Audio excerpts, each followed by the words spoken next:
i me pongo a cavar un rellomo que tinc en alt, en pedra i tot, i vinc a cavar. Poi me descobrí un tros de cap de la dama. Pues toque, fins a 4 homes de la quadrilla, i a començar a cavar, uno per un costat i dos per un costat i dos per l'altre. I que jo era gran, estava dins d'una balsa de pedra ben forta i ben obrada. Hace 125 años, el 4 de agosto de 1897, se descubrió de forma casual en la finca de la Alcudia una de las piezas arqueológicas más emblemáticas del patrimonio español y, sin duda, la más conocida del repertorio artístico de los íberos, la Dama de Elche. La versión oficial y más popular atribuye su descubrimiento al joven Manuel Campello, al que acabamos de escuchar.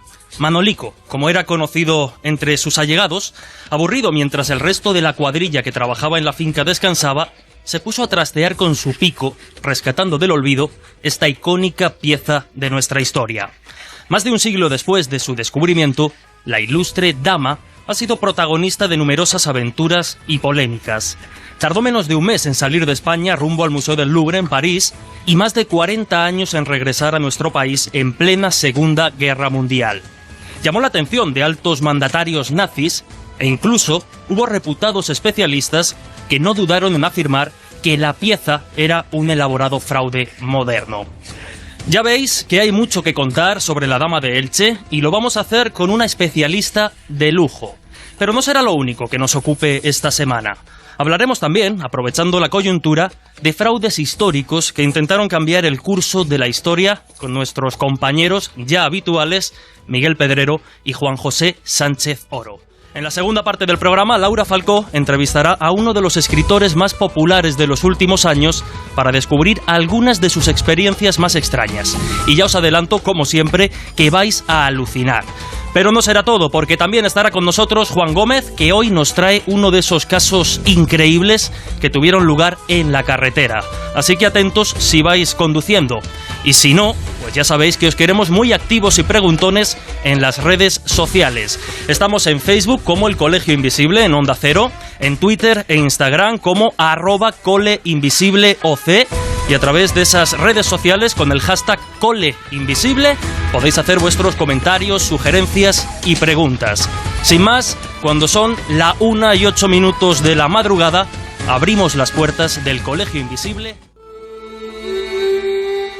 Ha ilustrado libros de historia, se ha estampado en billetes de curso legal, en fin, no hace falta demasiada justificación para hablar de la Dama de Elche como una de las piezas arqueológicas más icónicas del patrimonio español.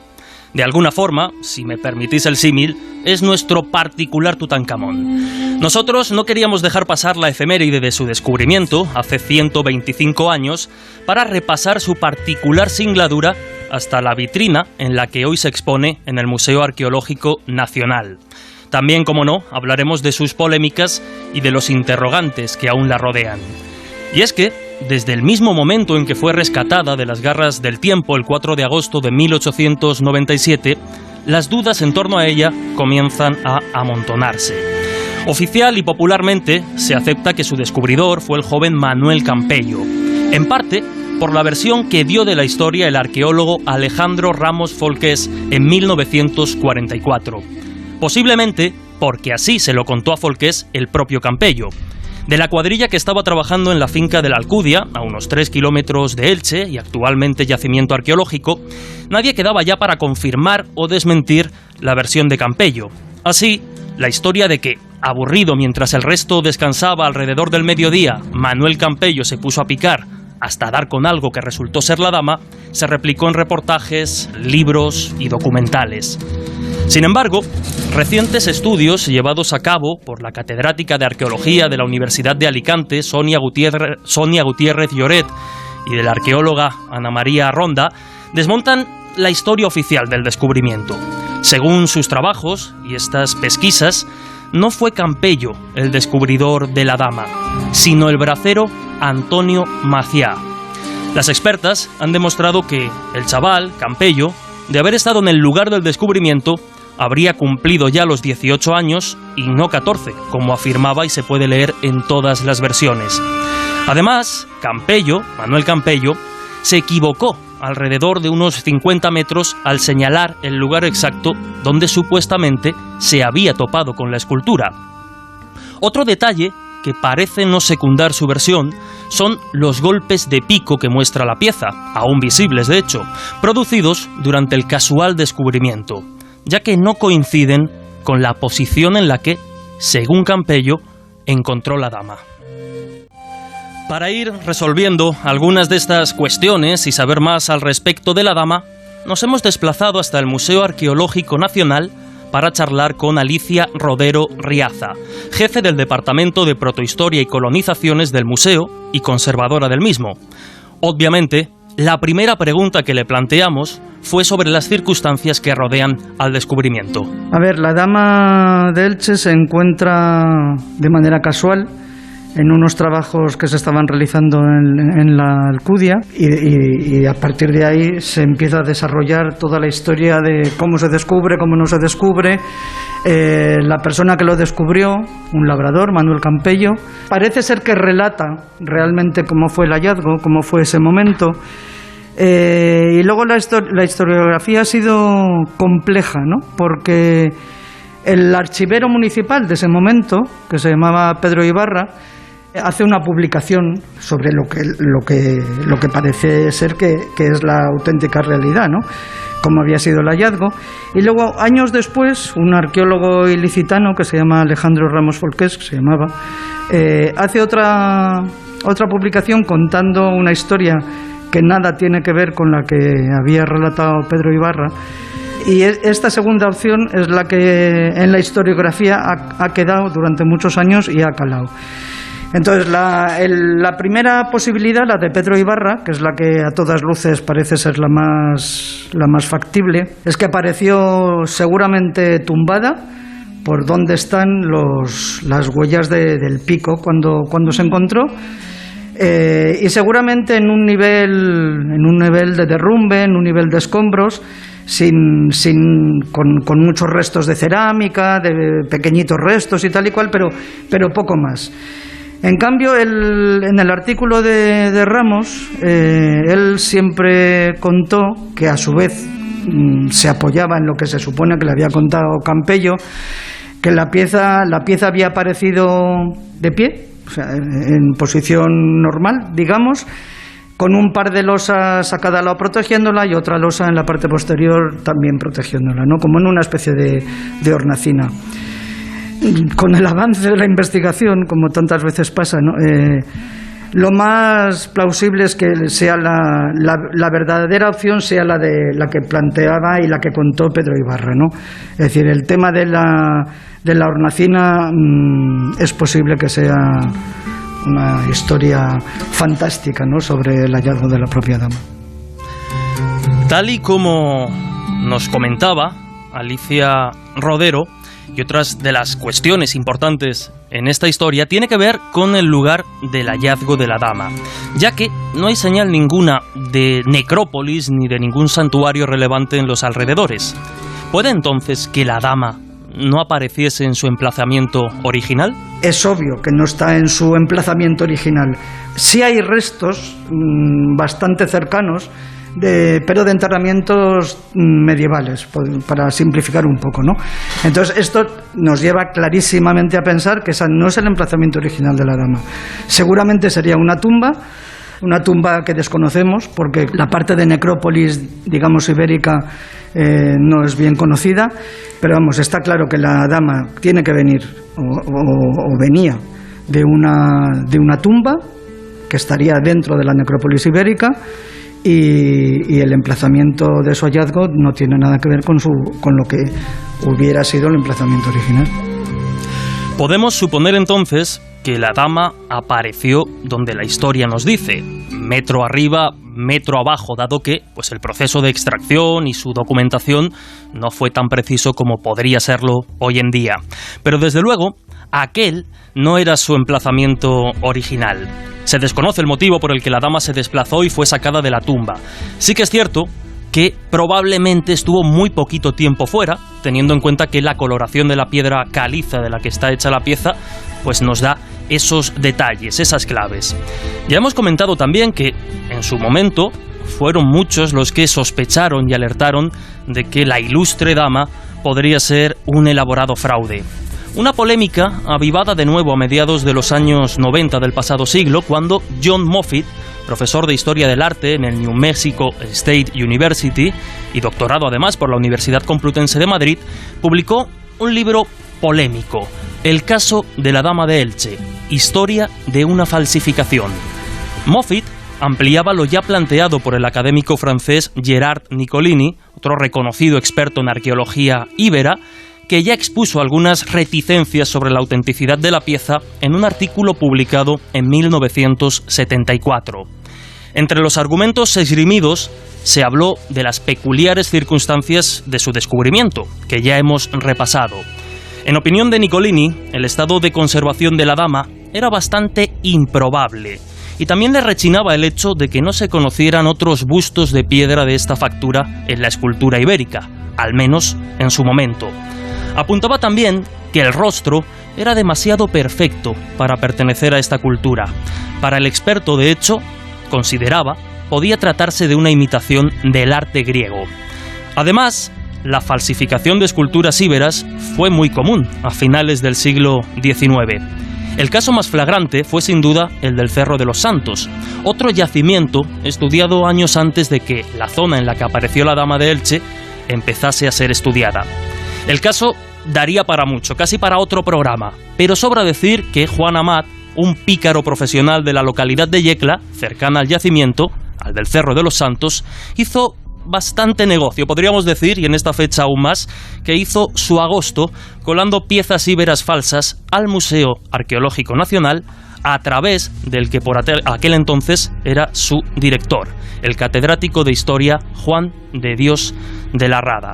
De hecho, hoy día aún se expone una de estas falsificaciones en la misma sala del museo en la que está la Dama de Elche y tantas otras piezas provenientes precisamente del Cerro de los Santos en Albacete.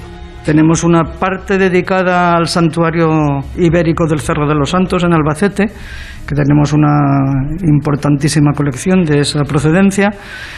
Y yo creo que la historia de las falsificaciones de las esculturas del Cerro de los Santos marcan un modelo de venta de piezas, un modelo de compra, un modelo de un falsificador que seguramente se quiere lucrar y un modelo de cómo en esa situación el falsificador, el supuesto falsificador del que hablamos, ¿no? Él está intentando falsificar una serie de piezas que sabe que hay una institución que está muy interesada por esas piezas, que es el Museo Arqueológico Nacional. Y también yo creo que se aprovecha un momento en que en realidad se conoce muy poco de la cultura ibérica. Estamos hablando de finales del siglo XIX, que es justo antes incluso del hallazgo de la Dama de Elche. Entonces se conoce muy poco de la escultura ibérica, de la cultura ibérica, y yo creo que en ese vacío de conocimiento también hay una posibilidad de aprovechar, yo ahora hago mis piezas y de paso las vendo. Entonces yo creo que el asunto tiene cierto interés e incluso gracia, ¿no?, entre comillas, y por eso ponemos una falsificación, una escultura falsificada, y aprovechamos y contamos toda esta historia de cómo empiezan a encontrarse las esculturas del Cerro de los Santos, cómo el museo rápidamente se interesa por ellas, de hecho hace varias expediciones allí. Compran piezas tanto originales como falsos. Entonces, bueno, esto había que contarlo, es decir, forma parte de la historiografía de un gran santuario ibérico. Sin embargo, con el paso del tiempo y el avance de la investigación, todas las sospechas de fraude quedan despejadas ante la evidencia científica. Estudios llevados a cabo por María Pilar Luxán y su equipo de colaboradores del Centro Superior de Investigaciones Científicas han demostrado que no se han encontrado anacronismos ni en la policromía, porque la dama estaba pintada, aunque a día de hoy no veamos esos restos, ni tampoco en la superficie del revestimiento, por lo que no hay elementos que sugieran que se trata de una falsificación. Eso sí, como podéis imaginar, el hallazgo, en su momento, finales del 19, no tardó en correr como la pólvora. Su importancia y singularidad trascendieron las fronteras españolas y el audaz Pierre Paris, arqueólogo e hispanista francés, partió raudo hacia Elche. De hecho, si el descubrimiento fue el 4 de agosto, el 11 de agosto Paris ya estaba en la zona con la intención de hacerse con la pieza. Tras un estudio superficial y sacar algunas fotografías, Paris informó al Museo del Louvre con la siguiente nota: ningún otro hallazgo de la tierra ibérica se le puede comparar, ni por su interés arqueológico, ni por su valor como obra de arte. El doctor Manuel Campello, el propietario de la finca que nada tenía que ver con el presunto descubridor, intentó vender la dama a las instituciones oficiales en España, pero no parecieron demasiado interesadas por el hallazgo. Así, no se lo pensó demasiado cuando pocos días después Pierre Paris le ofreció 4.000 francos en nombre del Louvre. En cuanto se descubre la dama, el dueño del terreno, que con aquella legislación de finales del siglo XIX era el dueño de la escultura, siempre se ha dicho que él ofreció la dama de Elche, entre otras instituciones, al Museo de Arqueología Nacional. Es porque quería venderla, claramente quería venderla, ¿no? Es verdad que en el museo, en el archivo del museo, nunca hemos encontrado esa oferta, pero bueno, eso, aparte de ese dato, en ese interés de venta, Pedro Ibarra, que es del que hablaba al principio, se había puesto en contacto con un importante arqueólogo francés, Pierre Paris, porque le había invitado a que conociera el Mysteri. Y esto es como 3 o 4 días después justo del hallazgo de la pieza, ¿no? Y entonces Pierre Paris, que ya tenía una trayectoria de trabajar en España, trabajar en lo que más adelante ya se irá definiendo como cultura ibérica, evidentemente, consigue dinero de un banquero y compra la pieza para el Museo del Louvre. Entonces la pieza está allí hasta el año 41, que es cuando se hace efectivo el intercambio de obras de arte entre los gobiernos de Franco y Petén, un intercambio muy favorecedor para España. Más de 40 años tardaría la dama en regresar a España. Y lo haría, como decíamos al principio, en plena Segunda Guerra Mundial. Así nos lo cuenta el periodista Paco Rodríguez. Tras la caída de Francia y la ocupación por parte de las tropas nazis, en 1940 el llamado gobierno de Vichy quedó en manos de un general, el general Pétain, que curiosamente había sido embajador en la España franquista. Este hombre mantenía muy buenas relaciones tanto con Franco como con Serrano Suñer, que era el ministro de Asuntos Exteriores, y a partir de ahí se iniciaron unas negociaciones en lo que podía ser la recuperación de ciertas obras de arte que estaban en poder del gobierno francés. En julio de 1940 se encargó una investigación para ver los objetos artísticos españoles que poseía el país vecino. A cargo de esta investigación se puso a la Dirección General de Bellas Artes y al Comisario General del llamado Servicio de Defensa del Patrimonio Artístico Nacional.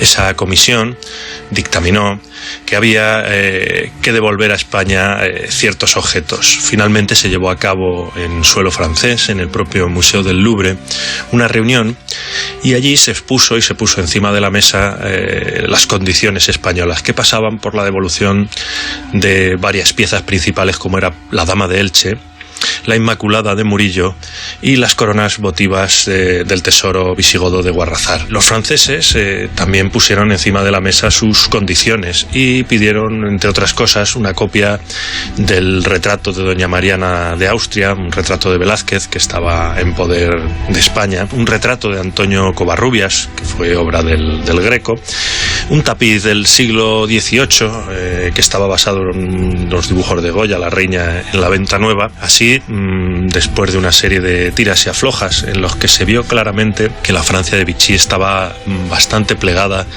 a satisfacer las demandas españolas, el 8 de febrero de 1941 las piezas reclamadas llegaron en tren a la frontera y de allí a Barcelona, donde fueron custodiadas por la recién creada Policía Armada, los Grises. Las piezas fueron verificadas entonces por el ministro de Asuntos Exteriores, Serrano Suñer. Sin duda, en la época del descubrimiento, 1897 y años posteriores, la singularidad de la pieza de la Dama de Elche y su ornamentación llamaron muchísimo la atención. Hoy en día, sin embargo, lo que la hace tan peculiar podemos encontrarlo en el contexto de la escultura íbera. A ver, es verdad que toda la decoración, toda la joyería que lleva, todos los adornos de la cabeza y tal y cual, son piezas que se repiten. Es decir, que a lo mejor tú te acercas a la dama y ves el gran colgante que lleva en el collar central y a lo mejor dices, madre mía. Pero si no has mirado despacito las vitrinas, a lo mejor piensas, es único ese adorno. Y no. Es decir, todo lo que lleva colgado la dama, absolutamente todo lo tenemos en piececitas de joyería que están distribuidas en las vitrinas.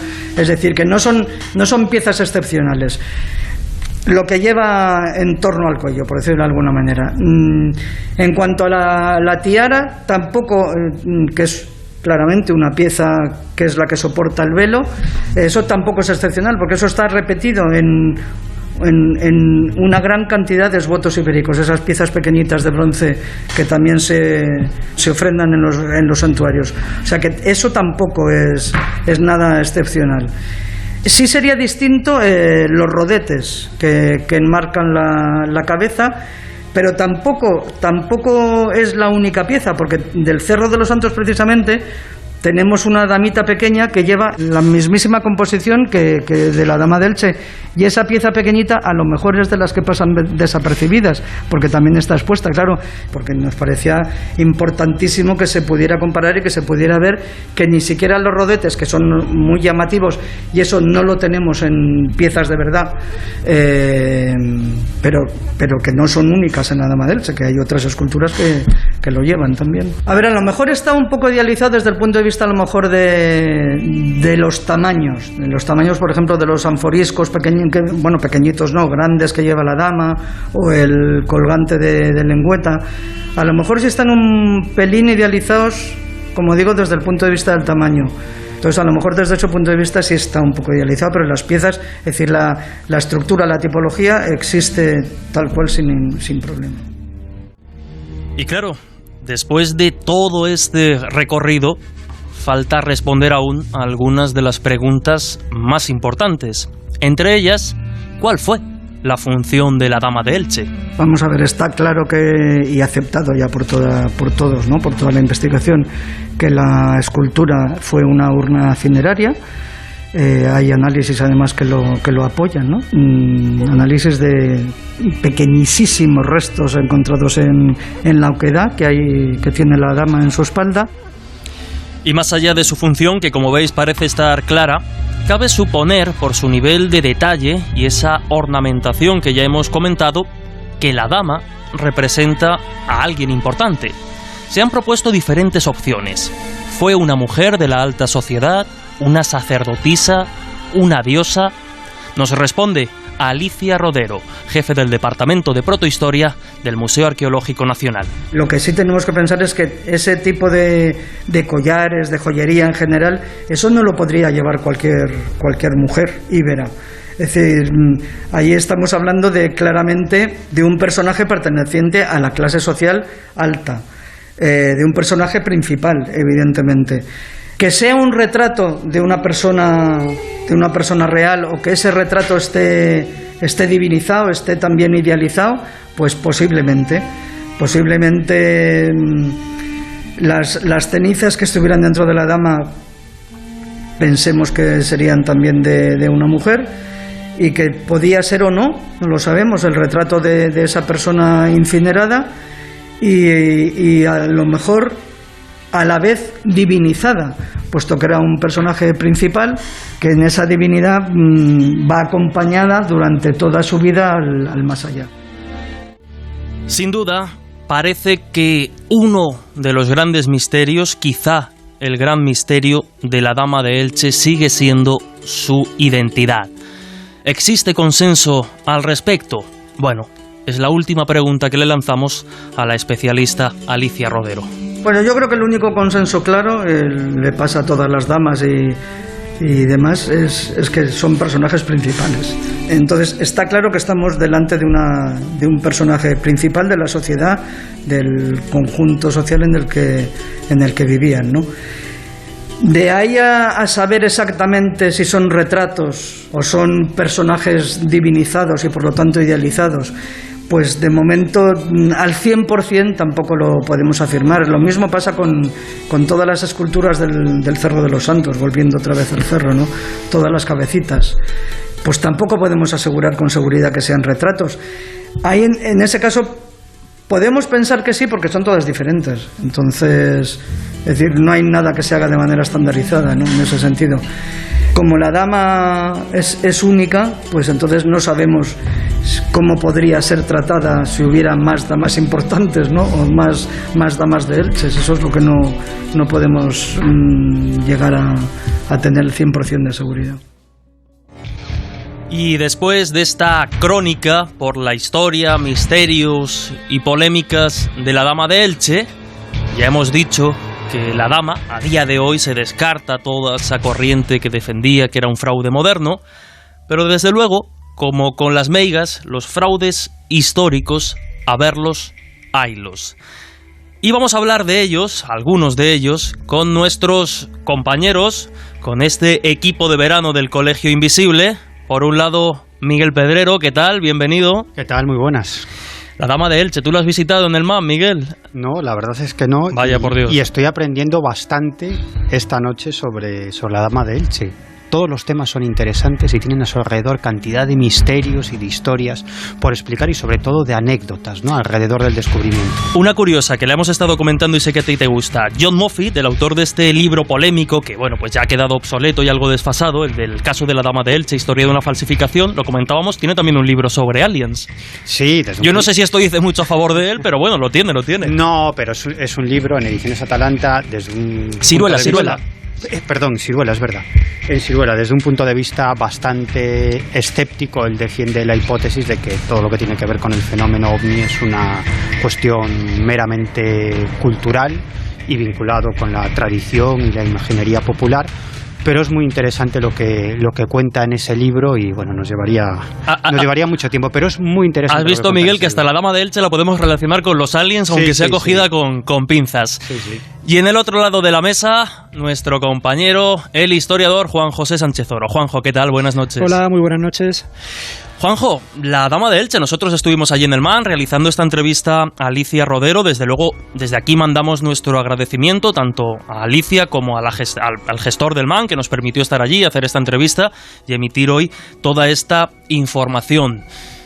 ¿Qué opinas tú de la dama? Es una historia fascinante. Yo reconozco que me perdía, ¿no?, con tantos detalles, pero una vez que armas el puzzle es fascinante. Bueno, a mí me parece que la Dama de Elche es tan interesante tanto la historia, es decir, la Dama de Elche entra en la historia a finales del siglo XIX, como habéis estado aquí, como hemos podido escuchar, y esa historia que conocemos tiene por lo menos 3 episodios que son absolutamente intrigantes, que son el descubrimiento, todas las intrigas que llevaron y que hemos comentado también aquí, hemos escuchado, que hicieron que en ese momento en el que está el nazismo dominando Europa, pues hace que venga la Dama de Elche a España. Y luego hay un tercer momento que sigue siendo apasionante, que es la actualidad, que ahora mismo también la Dama de Elche se ha convertido en un icono para muchos movimientos neopaganos o de diferente de nueva espiritualidad que entienden que de alguna forma la Dama de Elche personifica a la diosa madre y por tanto la rinden culto de alguna forma. Yo recuerdo, por ejemplo, con algunos grupos con los que he contactado, los neocátaros, que entienden que directamente, y ahí sí que podríamos enlazar a la Dama de Elche con cuestiones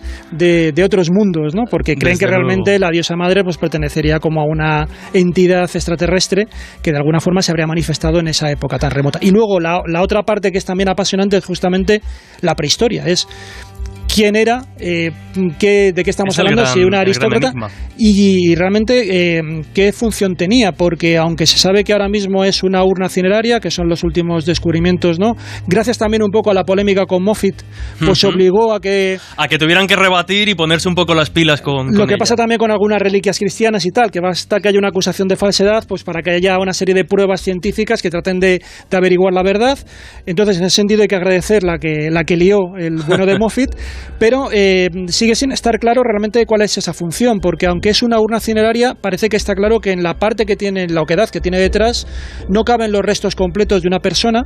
Entonces parece que sería casi una especie de como de relicario, ¿no? Que tendría solamente alguna parte de las cenizas. Aparecieron restos de dientes, se detectaron allí fragmentos minúsculos de dientes, y no se sabe, por lo tanto, si era simplemente no una urna completa, sino una parte, porque se rendía culto de esa presencia, de esos restos mortales que había ahí. Y hablando de relicario, muy rápidamente, porque claro, podríamos entrar en detalles de la dama, pero también decían que ese collar que lleva podía ser una especie también de reliquia o talismán, e incluso hablan de la mirada, ¿no? Que podría indicar algún tipo de pista. Sí, yo creo que además tenemos un problema con la cultura ibérica, y es que, pero también con el resto de culturas que tenemos aquí en España, que es que hay, desde fuera me da la sensación que venden mucho mejor las cosas que nosotros.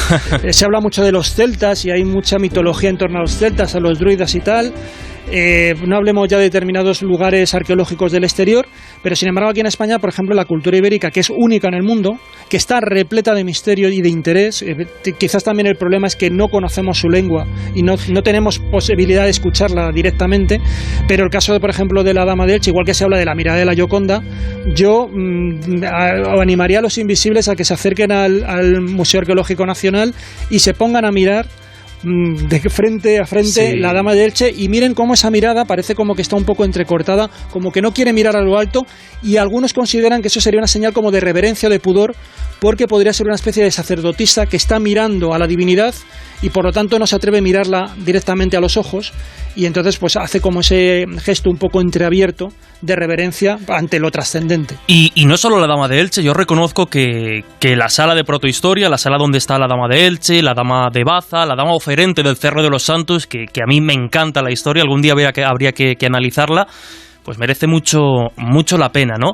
Pero está claro que la Dama de Elche, como decíamos, se ha convertido en icono de la escultura ibérica. Y tú lo decías, ¿no? ¿Sabéis a quién fascinó en su visita a España buscando la mesa de Salomón, el Santo Grial y estas historias? Al mismísimo Himmler. Y de Himmler nos vamos a Adolf Hitler y a unos diarios, Miguel, que en la década de los 70, si no recuerdo mal, comenzaron a publicarse los diarios secretos de Hitler, y sería pues uno de estos primeros grandes fraudes históricos que hoy queremos analizar. Sí, es uno de los grandes fraudes históricos de la era moderna, y a su alrededor todavía hay bastantes misterios, porque la cosa parece que tiene más enjundia de la que en principio nos podríamos pensar. Y como tú muy bien acabas de decir, todo este lío comienza a salir a la luz pública en el año 1983, concretamente en abril de 1983, cuando la revista Stern, una revista alemana de gran tirada, anuncia una gran exclusiva mundial, que ha accedido nada más y nada menos que a los diarios secretos de Hitler, escritos de su puño y letra entre los años 1932 y 1945. Os podéis imaginar que esta información causó una conmoción mundial. Además, no había ninguna información en ese sentido, es decir, ninguna de las personas que habían estado cerca de Hitler y que habían sido interrogados tanto por los soviéticos como por los estadounidenses, habían comentado absolutamente nada sobre estos diarios, ¿no? Y el responsable de la exclusiva era un periodista muy particular, un periodista llamado Gerd Heidemann, que todavía vive. Este periodista nació en el año 1931 y obtuvo cierta fama después de cubrir conflictos bélicos en África, en Oriente Medio, y además había conseguido algunas entrevistas muy exclusivas. Por ejemplo, logró entrevistar en Bolivia a Klaus Barbie, ¿no?, el jefe de la Gestapo en Lyon, apodado el carnicero de Lyon, y no era porque servía filetes de buena calidad, sino porque era un auténtico carnicero con los miembros de la resistencia que capturaba. Bueno, pues lo entrevista en Bolivia, y además entrevista a Walter Rauff, lo localiza y lo entrevista, que este fue el creador de la cámara de gas móvil. ¡Ostras! Que mató a más de 100.000 personas, y este hombre es el responsable del asesinato de más de 500.000 de personas en Auschwitz. Pues lo localiza y lo entrevista, es decir, que era un periodista de cierto renombre. Y en los años 70 comienza con una afición, que es la de coleccionar objetos nazis, también con una finalidad económica, porque lo que quería era comprarlos, esperar un tiempo y luego venderlos. Especular, venderlos a mayor precio. En el año 1973, compra un pequeño yate que había pertenecido a Hermann Göring, el vicecanciller del Tercer Reich, ¿no? Lo que quería era repararlo para luego venderlo a mayor precio y ganar pasta. Pero en el año 1980 estaba ya agobiado por las deudas, porque se había gastado un dinero en reparar ese yate y ni Dios se lo compraba. Entonces, y aquí viene la historia, una casualidad, él quería deshacerse rápido de ese barco, al menos para recuperar lo invertido, y viaja a Stuttgart para ofrecérselo a un coleccionista de objetos del nazismo, Fritz Stiefel. Este no mostró ningún interés por el barco, pero conectaron, ¿no? Y empezaron a hablar, y a este hombre se le calentó la boca y le enseñó su última adquisición, que era el diario personal, o uno de los diarios personales de Adolf Hitler, con sus vivencias entre enero y junio del año 1935. Además le dijo, no, este es uno que he comprado, pero a quien se lo compré me asegura que hay más, porque los diarios ocupan entre el 32 y el 45, ¡ostras!, ¿no?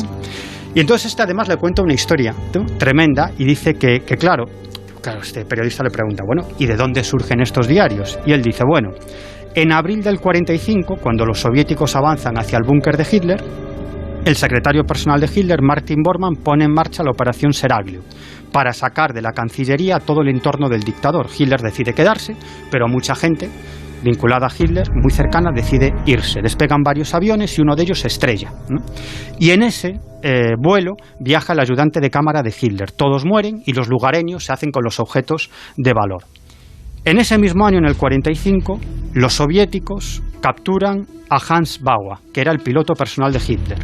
Y este le dice a los soviéticos que Hitler le dice que había confiado documentos muy importantes a su ayudante de cámara. Y entonces se supone que entre esos documentos muy importantes estarían esos diarios. Claro, el avión se estrella y los diarios, o esos documentos de valor, que se supone que eran los diarios, desaparecen porque se los lleva esta gente, ¿no? Claro, el periodista dice, claro, comienza a investigar, dice, esto puede ser la gran oportunidad de mi carrera periodística. Hombre, es la bomba, claro. Y ahí empieza la historia. Es la bomba. Empieza la historia y, bueno, esto va a más. Se le presenta la oportunidad de localizar la fuente, ¿no?, de este pretendido diario y del que tiene más diarios.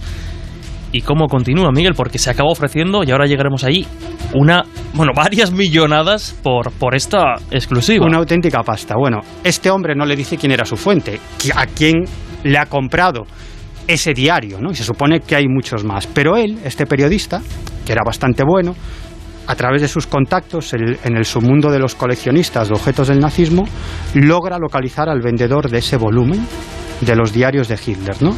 Y este hombre, el que ha vendido este diario de Hitler, es un anticuario de Stuttgart llamado Peter Fischer, ¿no?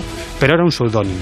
En realidad, luego se supo que era el seudónimo que empleaba un falsificador de poca monta llamado Konrad Kujau, que había nacido en el año 38 y se había pasado varias temporadas en la cárcel por sus falsificaciones, es decir, que ya lo habían trincado varias veces, ¿no? Y entre otras cosas, este tío se dedicaba a comprar objetos del nazismo en Alemania del Este y los vendía a mayor precio en Alemania del Oeste, pero a algunos les añadía algún detalle falso para venderlos a un precio mucho más caro, ¿no? Claro, en realidad el bueno de Konrad Kujau solo había falsificado ese diario. Claro, y cuando el otro va buscando más es como... Claro, este va buscando más y el otro solamente había falsificado un diario que le había vendido al incauto. Le quedaba todavía 9 años de secretos. Claro, entonces se le acerca a este periodista del Ster, Gerd Heidemann, y se pone en contacto con él y le ofrece 2 millones de marcos, que era en la época $1.300.000 de la época, del año 1980. Es una pasta. Claro, cuando recibe la propuesta, os imagináis, los ojos se le hacen chiribitas, ¿no? Y dice, es la oportunidad de mi vida. Entonces, el hombre improvisa, ¿no? Y le dice, vale, yo creo que puedo conseguir todos los diarios a través de mi hermano, que es militar en Alemania del Este, pero necesito varios meses para que me los haga llegar aquí. Hombre, claro. Claro, en realidad lo que necesitaba eran unos cuantos meses para falsificar todos los diarios de Hitler, ¿no? Era cierto que tenía un hermano en Alemania del Este, pero no era militar. Trabajaba en la empresa nacional de ferrocarriles de Alemania del Este, ¿no? Bueno, el caso es que el periodista convence a la revista, a Ster, para que ofrezca 9 millones de marcos, es decir, casi 6 millones de dólares de la época, por los diarios, ¿no? Claro, Ster ve ahí también negocio, porque dice, hombre, si accedemos a este pelotazo a los diarios de Hitler, en primer lugar vamos a vender cientos de miles de ejemplares, ¿no? No llamaron año cero, Miguel, con la... Creo que no. Creo que no la tuvieron en cuenta, ¿no? Pero por otro lado, querían vender la exclusiva a medios de todo el mundo, que no fueran de Alemania, ¿no? Y con eso pretendían recuperar esos 9 millones de marcos. Claro, recordemos que el periodista le ofrece a Kujau solo 2 millones de marcos, pero es que Ster le da al periodista 9 millones. Claro, ¿qué pasa con los otros 7 millones? Esto es uno de los enigmas alrededor de esta historia, ¿eh? Claro, este hombre se pone como loco a falsificar esos diarios. Claro, no tenía ni puñetera idea de historia, ni del contexto de la época, ni de la Segunda Guerra Mundial. Entonces los diarios son bastante aburridos, no revelan prácticamente nada importante. Claro, porque se tiene que mover en ambigüedades y vaguedades porque no puede ir a claro, detalles. Y en esos diarios pues dice, pues hoy he inaugurado no sé qué con no sé quién, ¿no? Ayer me encontré, pero no decía nada de valor prácticamente. Vamos a escuchar alguna de estas pildoritas, alguna de estas frases que se rescatan de esos diarios, y habla precisamente de este al que citábamos, a Heinrich Himmler. Himmler está viviendo en otro mundo, un antiguo mundo de fantasía germánico. Empiezo a pensar que está loco. Pero tampoco revelaba nada. Nada que no se supiera, ¿no? Vale, que Hitler se le iba la olla mucho, pues sí, ¿no? Hombre, que lo diga Hitler tampoco... Sí. Bueno, también tiene lo suyo. Pero es cierto que en un párrafo de ese diario, él dice, en ese diario falso, ¿no? Falsamente, Hitler escribe: las medidas contra los judíos me parecen demasiado fuertes incluso para mí, ¿no? Y esto, claro, alimentó las teorías de que Hitler no era plenamente consciente de la solución final, ¿no? Y causó un debate enorme, ¿no? Esto hay que decir que era totalmente falso. Claro. Ster más o menos hizo su trabajo, la revista, y buscó la opinión de varios expertos en la Segunda Guerra Mundial. Y la verdad es que varios de ellos, sorprendentemente, dieron credibilidad a esos diarios, ¿no? Luego, la credibilidad de esos expertos acabó por los suelos, ¿no? Es más, Ster puso en manos de la policía alemana esos diarios, ¿no? Pero la policía alemana se quitó el muerto de encima y dijo, bueno, son necesarios análisis más exhaustivos para llegar a alguna conclusión certera. Lo que querían era sacarse el muerto de encima. Y a Ster, que ya le quemaban las manos esos diarios, al director de la publicación, al redactor jefe, al equipo directivo, decidieron publicarlos. Resumimos todo, antes de tener la contrastación de si eran o no auténticos. Y aquí es donde se lía. Y esto tuvo implicaciones, como decías, en muchísimos países, porque aquí en España fue la revista Tiempo la que acabó replicando. Sí, publicando esa exclusiva, exclusiva que luego se reveló falsa. Exclusiva envenenada, claro. Muy envenenada. Y otros medios en Inglaterra, otros medios en Francia, en Estados Unidos. Y lo más llamativo, Miguel, es que una vez se da luz verde para que se publiquen, no se tarda demasiado, o sea, ¿cuánto tarda? ¿Unos días, unas semanas en confirmar que efectivamente no eran auténticos? Claro, y es la propia revista Ster la que hace el trabajo, pero cuando el tiempo ya les había pasado por encima. Es decir, que hacen ese trabajo cuando lo deberían haber hecho antes. Lo que hace Esther es que confía 3 tomos de esos supuestos diarios de Hitler, escritos antes de 1940, todos esos, o sea, cualquiera o todos esos 3 tomos, en teoría estaban escritos antes del año 1940 y se los cede a los archivos federales de Alemania. Y entonces, claro, varios expertos de los archivos federales sí que comienzan a hacer un análisis exhaustivo y a los pocos días descubren que es un fraude. ¿Por qué?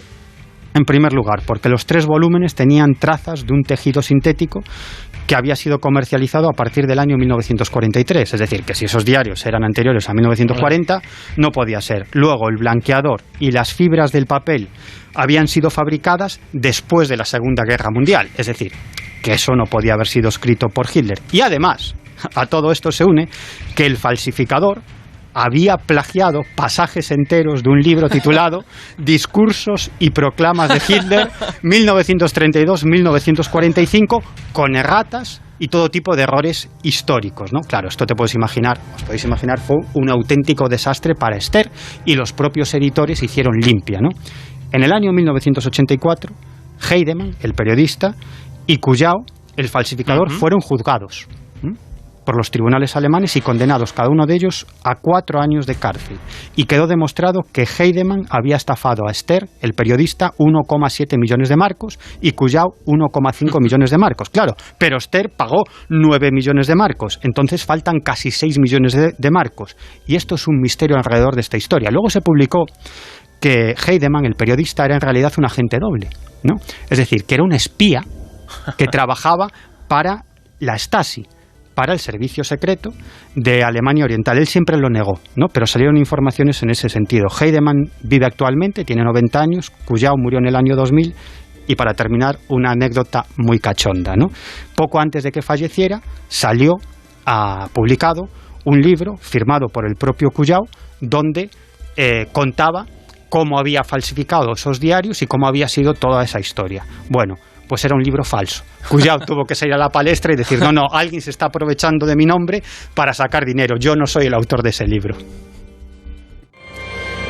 Bueno, Juanjo, puedes darle la vuelta, puedes doblar la apuesta de los falsos diarios de Hitler. Viajamos un poquito más atrás en el tiempo, eso sí, para que veamos que estos ingenios y estas falsificaciones no son solo contemporáneos y modernos. Claro, yo creo que bueno, hay una serie de falsificaciones a lo largo de la historia que justamente lo que han pretendido no es solamente sacar dinero, sino que lo que han pretendido ha sido cambiar la historia. En este caso que comentaba Miguel, no tanto, había evidentemente una intención lucrativa, pero bueno, sí que cambiaba, como decimos, algunas, bueno, como habéis estado comentando, algunas cositas del perfil psicológico que tenía Hitler, y además siempre es súper interesante el poder acceder a la mente de uno de estos personajes históricos, en una mente tan turbulenta, tan turbia y envenenada como la que tenía Hitler. ¿Cuántos libros no hay pues analizando ese perfil, cómo era, cómo fue su infancia, cómo pudo influir? Claro, imagínate que pudiéramos acceder al diario de Jesús, porque lo que tenemos son los evangelios. Bueno, sería tremendo tener el diario de Jesucristo. Tiene casi 12 tomos ya del diario, para el que los quiera. Sí. Pero por eso digo, sería increíble. Pero bueno, sí que ha habido en la historia de España, a mí hay un episodio que lo que comentaba también un poco antes, que lástima que no lo sepamos vender muy bien, porque sería realmente una auténtica serie de intriga. Para lo de los diarios de Hitler se hizo una especie de docudrama en la BBC sobre el tema, que explicaba totalmente todo lo que había ocurrido. Y aquí tenemos algo que se denominan los plomos del Sacromonte o los libros plúmleos, que es justamente una falsificación que se hizo en el siglo XVI para intentar cambiar la historia de España, fundamentalmente la historia de Granada, pero también hasta cierto punto la historia de la cristiandad, y que estuvo involucrado allí el Vaticano, diferentes grupos de poder local, que ha tenido mucha trascendencia y que ahora además animo también a que puedan visitarlo si quieren, porque parte de estos libros plúmleos se pueden ver en la Abadía del Sacromonte en Granada. Y la historia comienza, tenemos que situarnos en ese siglo XVI, tenemos que situarnos en esa Granada, donde hay dos aspectos que están preocupando mucho. Granada había sido el último bastión del mundo musulmán en la península, como bien sabemos, y por lo tanto había sido el último punto geográfico en ser cristianizado. Tenemos ahí una gran población mayoritaria de musulmanes que se habían pasado al cristianismo, eran los moriscos, pero claro, estos son cristianos considerados nuevos, son como de segunda, frente a los cristianos viejos. Entonces están bastante marginados, todo lo que es su cultura está hasta cierto punto también ha sido represaliada, ha sido prohibida, no se puede hablar, o se está un poco haciendo que el árabe también vaya desapareciendo, frente a lo que es el nuevo cristianismo que se ha instalado allí. Eso por un lado, pero claro, también es una diócesis católica, pero también ha sido la última en llegar a todas las diócesis que hay en la península. Entonces hay como un cierto complejo de inferioridad de que encima que tienes ahí una serie de cristianos que son nuevos y encima el obispo pues también es como también de los nuevos frente a, pues, a Toledo o a Santiago de Compostela, que tienen mucho más pedigrí. Como digo, se genera ahí un caldo de cultivo un poco que cuestiona mucho qué es lo que está allí ocurriendo. Entonces hubo una gran obsesión por localizar a un antiguo santo que supuestamente en tiempos de Santiago de Compostela, de Santiago el Mayor, habría ido allí a predicar, que es San Cecilio. Ese es un poco el contexto. Bueno, pues de pronto ocurre que en el año 1588, que era un año que además determinados profetas decían que iba a ocurrir algo importante, en ese año 1588 están haciéndose una reforma de la torre turpiana, que era la torre que era el antiguo minarete de la mezquita donde se está levantando la Catedral de Granada.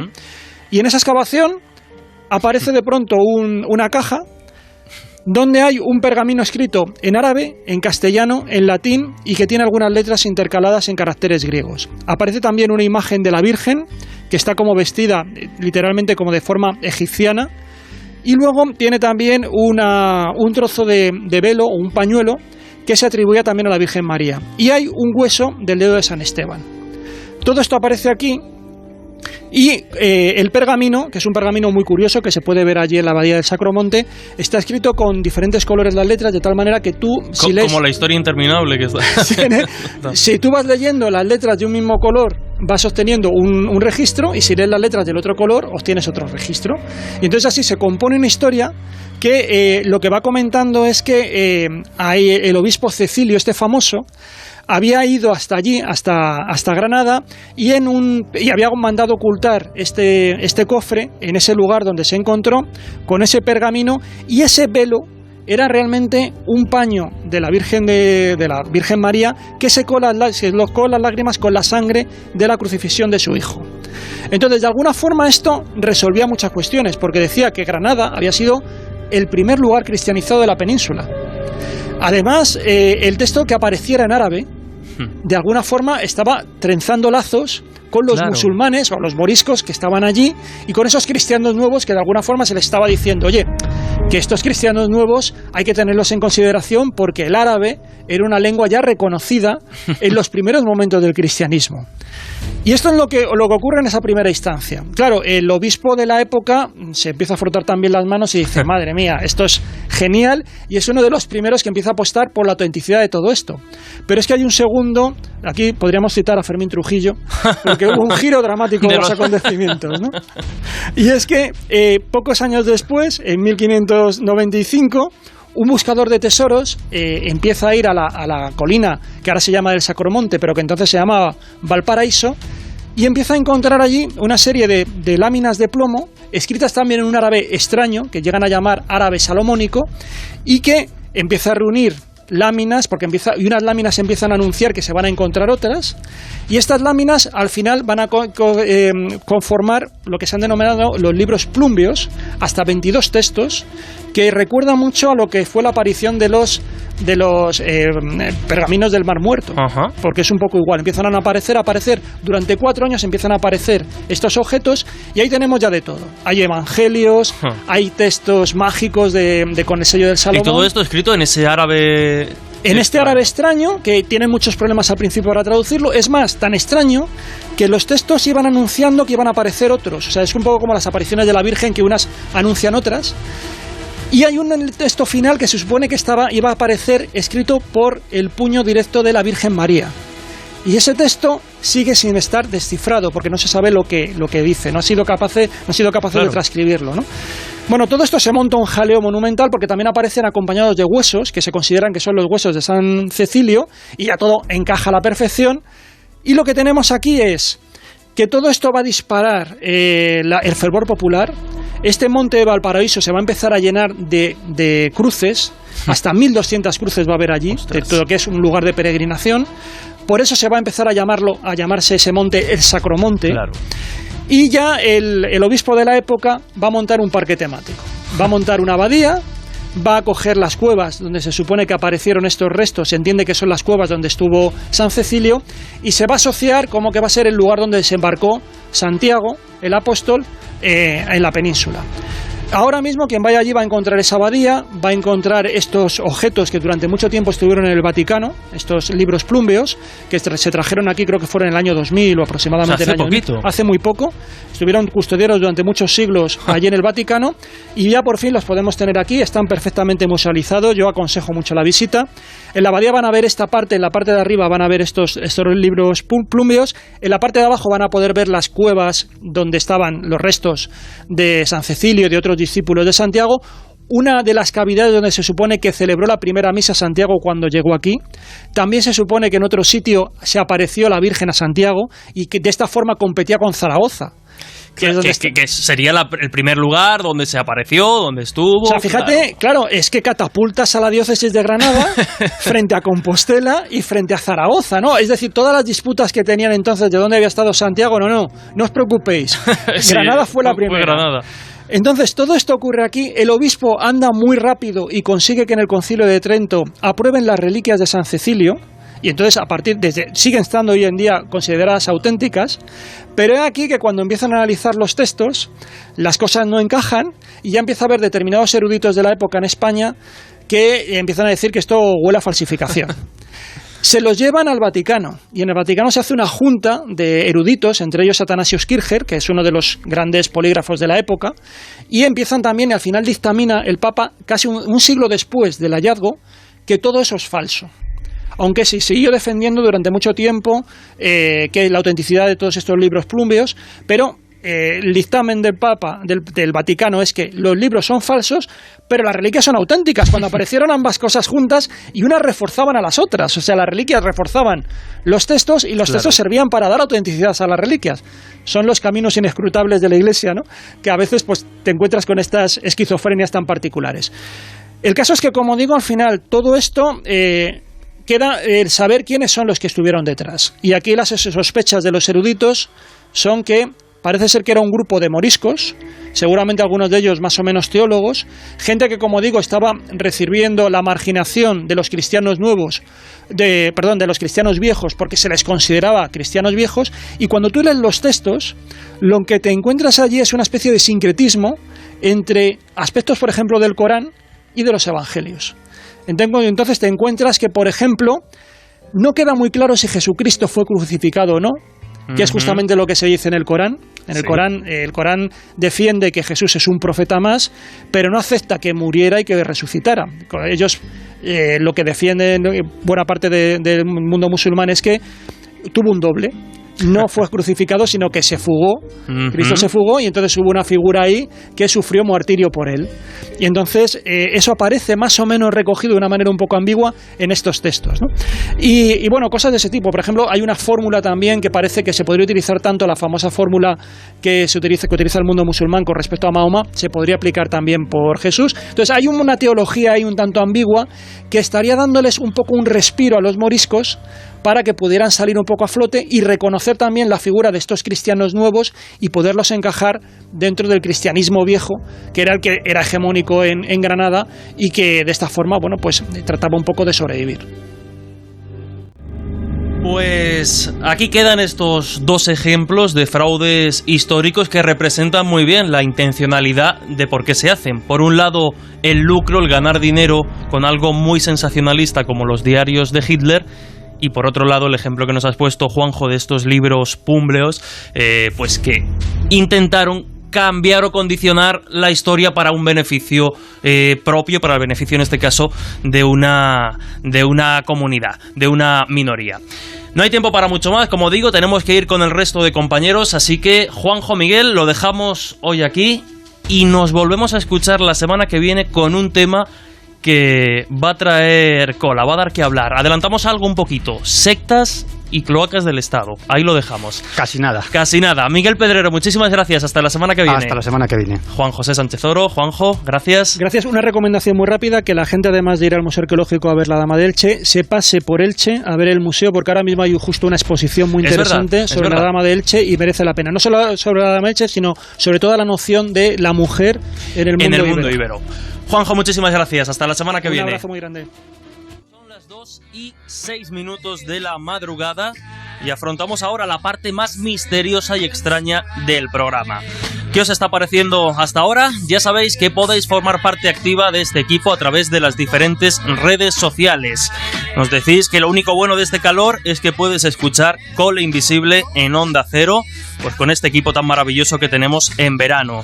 También buenas noches, magnífica y esclarecedora historia de esta increíble dama, de la Dama de Elche. Otro maravilloso programa, estamos con los mejores, fascinante el arte ibérico. Y ahora, muy atentos, porque seguro que después de esta historia vais a tener también muchos comentarios. Yo estoy convencido que en alguna ocasión os ha pasado alguna cosa que aparentemente parecía imposible. Pensamos en alguien del que no sabíamos nada desde hace muchísimo tiempo y, ¡plas!, de repente nos llama o nos lo encontramos. Tenemos que tomar una decisión importante y casi como un guiño del destino, dirían algunos, pasa algo que rompe nuestros esquemas y parece marcarnos el camino a seguir. Hay quien habla de sincronicidades, de coincidencias imposibles o simple y caprichoso azar. Quien interpreta estas señales, pues eso, como guiños del destino y de alguna forma rige su vida por ellas, o quienes no le dan más importancia que la de una feliz y anecdótica casualidad. Lo que está claro es que siempre que escuchamos alguna de estas historias, aflora en nosotros la sensación de asombro. Hoy, en la sección de Laura Falcó, las líneas entre ficción y realidad se desdibujan porque vamos a escuchar una muy llamativa, protagonizada por uno de los escritores de mayor éxito del momento. Hola a todos. Hoy en esta sección veraniega del Colegio Invisible he querido contar con otro gran amigo y comunicador. Es Manel Loreiro. Manel, nacido en Pontevedra en 1935, es escritor, abogado, presentador de televisión y también guionista en numerosos proyectos. Su primera novela, Apocalipsis Z, nació en las redes, de hecho como un blog de internet que escribía a ratos libres y se transformó en viral. A raíz de esto, en 2007 nace la novela, que se convierte automáticamente en un bestseller. Sus siguientes obras fueron Los días oscuros, La ira de los justos, El último pasajero, Fulgor y 20, y han sido todas éxitos de venta tanto en España como en otros países del mundo. Con La puerta llegó a más de 100.000 lectores y esto le consolidó como un autor de referencia en el panorama literario español e internacional. Y ahora nos sorprende con un nuevo éxito, La ladrona de huesos. Pues nuevamente, como en el resto de casos, quise saber si Manel había vivido algo anómalo en su vida. Y esto es lo que me respondió. Pues sí que he vivido una situación extraña. Y aparte tuvo una sincronicidad extraña con una novela que acababa de escribir. Y claro, la curiosidad mató al gato. Así que enseguida quise saber algo más. Escuchémosle. Acababa de entregar el manuscrito de una de mis novelas. Se titulaba El último pasajero. Era una historia ambientada en un crucero alemán a mediados de los años 30. Al principio de la historia aparecía un pequeño buque carbonero. Decidí que ese barco se tenía que llamar con uno de los nombres que llevaban todos los buques o casi todos los buques comerciales británicos de aquella época. Casi todos esos pequeños buques de transporte llevaban nombres de accidentes geográficos de las islas británicas. Un estrecho, un río, una ensenada. Entonces, para bautizar aquel barco que aparecía al principio de la historia, cogí un viejo atlas, lo abrí por la página de las Islas Británicas y fui resiguiendo con el dedo hasta encontrar un estrecho. Me gustaba el nombre, era el estrecho de Ballaster, Pass of Ballaster. Ese iba a ser el nombre del barco que al principio de El último pasajero, que esa era la novela, se iba a encontrar flotando un enorme transatlántico alemán en medio del océano Atlántico, a la deriva y sin tripulación a bordo. Cuando ya está entregado el manuscrito, cuando ya está en imprenta, yo ya me he liberado de las correcciones, ya estoy feliz y relajado. De repente estoy un día en casa de un amigo, tomando, pues eso, una barbacoa, cuando veo que en la puerta de su casa hay colgada una campana naval. Una vieja campana de bronce que estaba al lado de la puerta principal. Me acerco hasta ella y, para mi sorpresa, cuando veo la inscripción, veo que pone Pass of Ballater. El mismo nombre, menos una letra. En vez de Pass of Ballater, Pass of Ballater. Claro, imaginad mi sorpresa, mi pasmo, cuando de repente veo esa serendipia, esa casualidad. Me giro, inmediatamente busco al dueño de la casa y le pregunto de dónde ha salido esa campana. Y me dice que no lo recuerda muy bien, que la compró su abuelo en los años 70, le parece recordar, en un viejo desguace en Vigo. Fui incapaz de relajarme en lo que quedaba de velada y el lunes siguiente me fui hasta ese desguace naval en Vigo, hasta ese astillero, y resulta que, rebuscando en sus archivos, descubren que esa campana había salido del desguace de un viejo buque carbonero británico que había sido desguazado allí en los años 70, que se llamaba Pass of Ballater. Cuando repaso el atlas me doy cuenta que yo he transcrito mal el nombre, que esa S que le añadí yo no existía, que el estrecho se llama Pass of Ballater. Con lo cual, en definitiva, un barco que no existía, un barco que era simplemente fruto de mi imaginación, ese barco que aparece al principio de la historia, de repente, por arte de magia, por arte de vete tú a saber lo que, resultó ser un barco real que tenía exactamente la misma historia que yo le había dado en la novela. Al oír esta historia no pude evitar querer saber qué explicación le daba a él, y esto es lo que me contó. No sé muy bien qué explicación darle a esta casualidad. Dicen que la realidad y la ficción tienden a darse de la mano en algún punto, que las casualidades, que las serendipias existen y que estas casualidades a veces te asaltan de la manera más insospechada. En mi opinión personal, creo que es que hay líneas del destino y que esas líneas del destino están imbricadas en nuestra propia vida. Yo tenía que contar aquella historia, era el momento de contarla y de alguna manera el destino me hizo un guiño y vino a buscarme en forma de esa casualidad. Aquí fue cuando inevitablemente tocaba hablar de si creía o no en la casualidad. Escuchémosle. Casualidad y causalidad evidentemente no es lo mismo. Yo soy, como soy gallego y soy desconfiado por naturaleza, creo más en la causalidad que en la casualidad. Creo que todo obedece a algo, a un plan. Ahora, ¿cuál es ese plan? No soy capaz de decírtelo. Y por último le pregunté qué creía él que puede haber detrás de estas sincronicidades, y esta es su opinión al respecto. No tengo ni la más mínima idea de qué es lo que puede estar detrás de estas sincronicidades. Es una muestra más, porque sé que no soy el único al que le ha pasado una experiencia de ese estilo, porque sé que a más escritores le ha sucedido, sé que a más personas que no se dedican a las artes creativas le han pasado cosas así, que no son una mera consecuencia del azar. Hay algo, hay una pauta, hay un patrón, pero este patrón no sé exactamente ¿a qué obedece? Y esa es quizás una de las grandes preguntas que nos tenemos que acabar formulando. Estos eventos singulares que pasan de vez en cuando en la vida, que le pasan a prácticamente todo el mundo, ¿es porque estamos programados para que sucedan? ¿Es nuestro cerebro que nos juega extrañas pasadas? ¿Tenemos algún tipo de capacidad de presciencia, de precognición? ¿O simplemente es una broma cósmica, un guiño? La verdad es que las posibilidades se multiplican, pero la respuesta, sinceramente, es que no tengo ni idea. Pues nada, una semana más cerramos esta sección veraniega y espero que nos continuéis acompañando la semana que viene. Un abrazo a todos. Bueno, no sé cómo se os ha quedado el cuerpo después de esta curiosa coincidencia, pero estoy convencido de que muchos invisibles tenéis experiencias similares a esta y la verdad, pues nos encantaría conocerlas. Nos las podéis hacer llegar a través de las diferentes redes sociales, en Facebook, Twitter o Instagram, como Colegio Invisible en Onda Cero, o sobre todo a través del número de WhatsApp, a través de un audio o un mensaje de texto. Tomad nota, 628-985-161, y si escribís desde fuera de España, con el prefijo 0034. También, si queréis saber más, os recuerdo que podéis localizar un programa que ya dedicamos al asunto aquí en el Colegio Invisible hace bastante tiempo, en la primera temporada, y lo podéis buscar como El Colegio Invisible, el capítulo 54 de la primera temporada, Sincronicidades y coincidencias imposibles.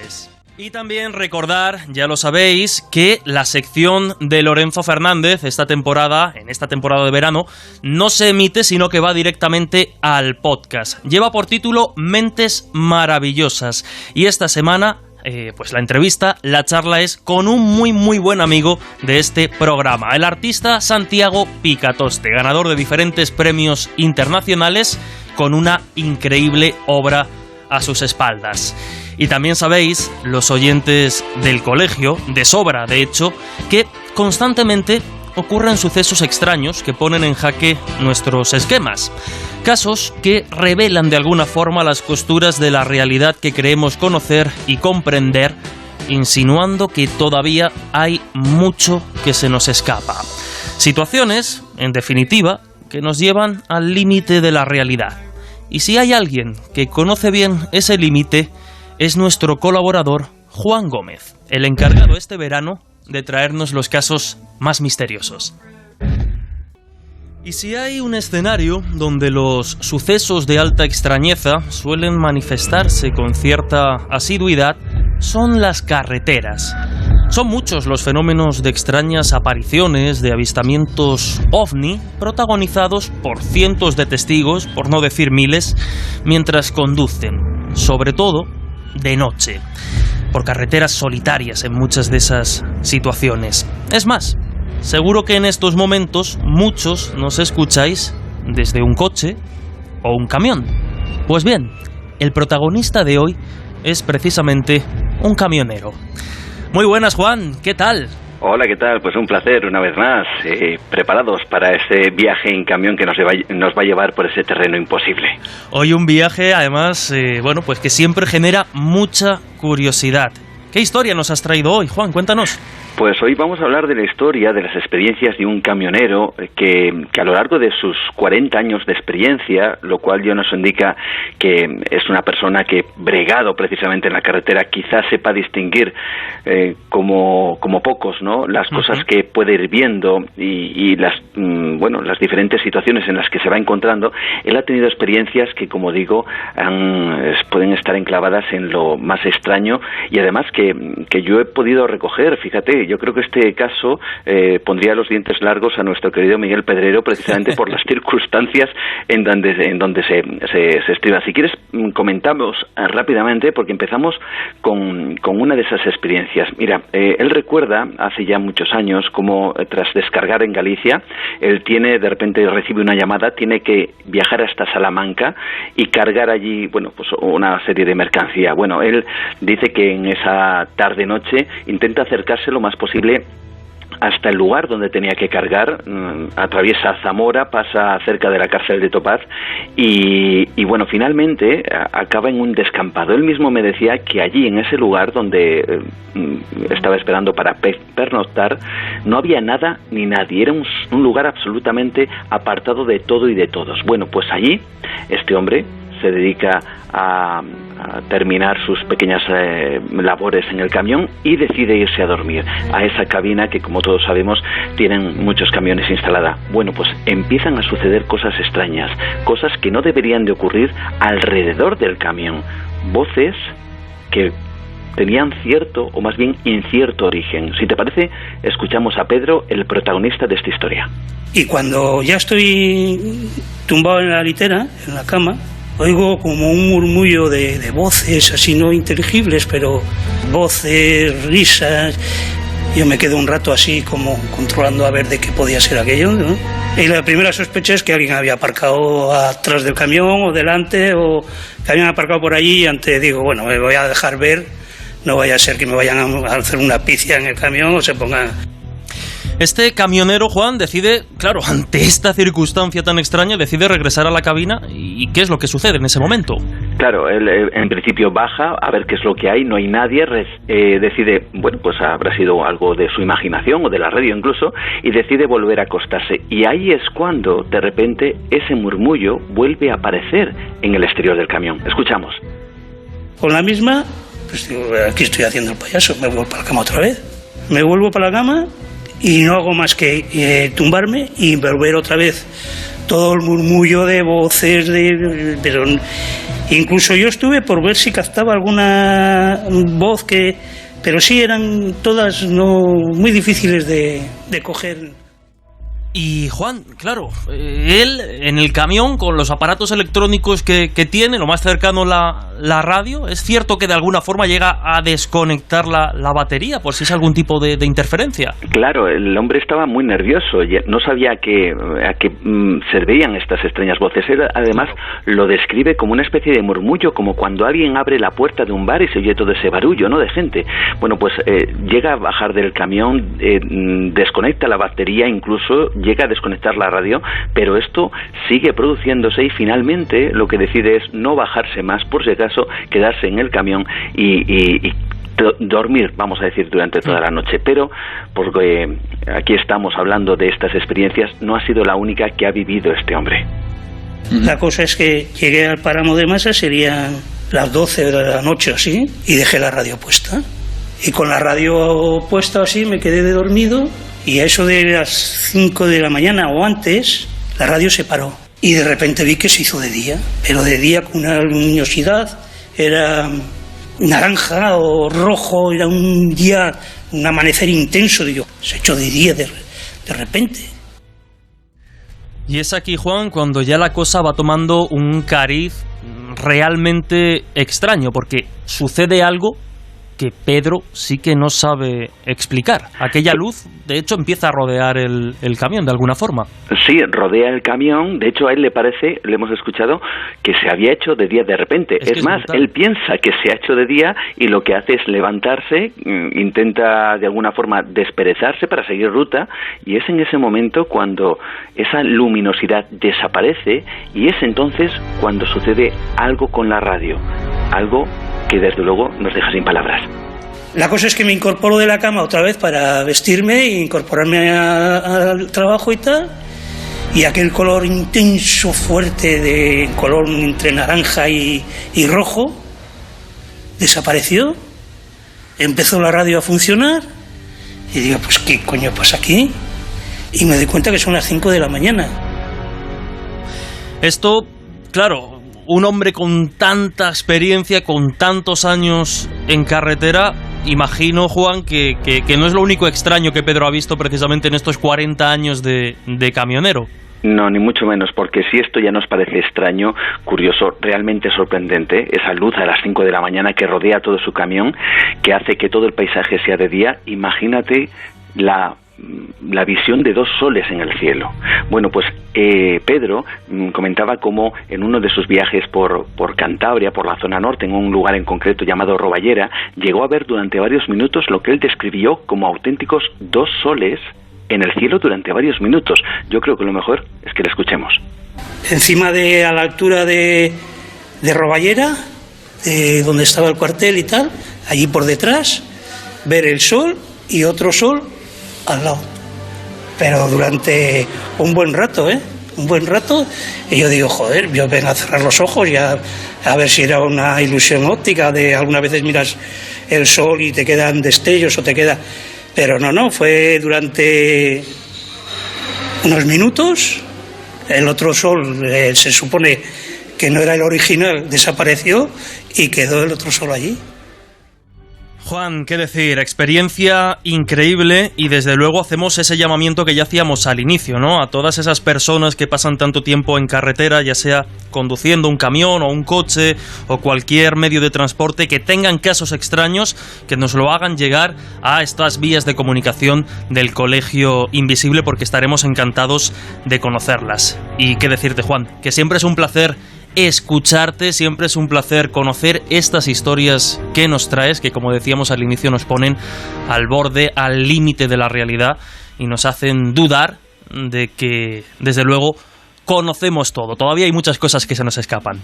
Sin duda alguna, hay muchas cosas que se nos escapan. Déjame hacer un pequeño apunte tan solo sobre este último testimonio. Y es que es cierto que existen, por ejemplo, en ocasiones partículas de hielo en el firmamento, suspendidas en la atmósfera, que pueden reflejar la luz y pueden crear una especie de sol ficticio, como una especie de extraño efecto lumínico. Pero en esta ocasión, nuestro querido amigo Pedro decía que él lo había visto en varias ocasiones y que eso no se parecía a ese efecto lumínico o a ese efecto, bueno, debido a las partículas de hielo. En cualquier caso, el misterio queda ahí y, como dices, volveremos la semana que viene con más historias como esta. La semana que viene, más. Muchísimas gracias, Juan. Un fuerte abrazo. Un placer.